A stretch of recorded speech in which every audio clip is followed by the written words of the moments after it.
Tapa Semadi, aku mendapat kesesakan. Wajah dan suara-suaraku memperdaya manusia, mengambil alih semua kekayaan dan keberanian. Karena kesalahan manusia yang kehilangan dunia,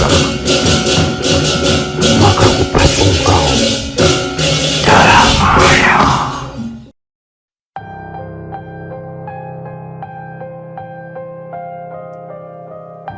Pasung Maya. Maya Raksa dijuluki Prabu Sastra Pisuna yang menguasai kerajaan tak tampak atau ilusi.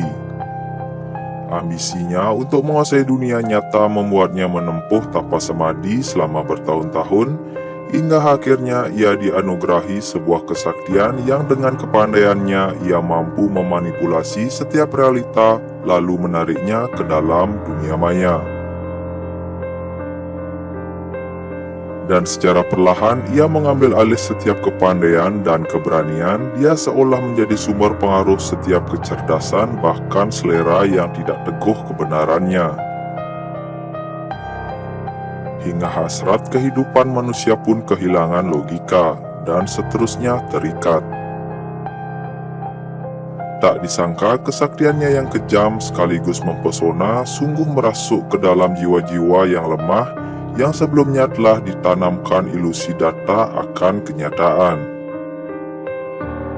Gambaran dan suara tentang kebohongan serta kengerian yang terus-menerus menggerogoti akal membuat trauma di bawah sadar, hingga larut dalam ilusi maya.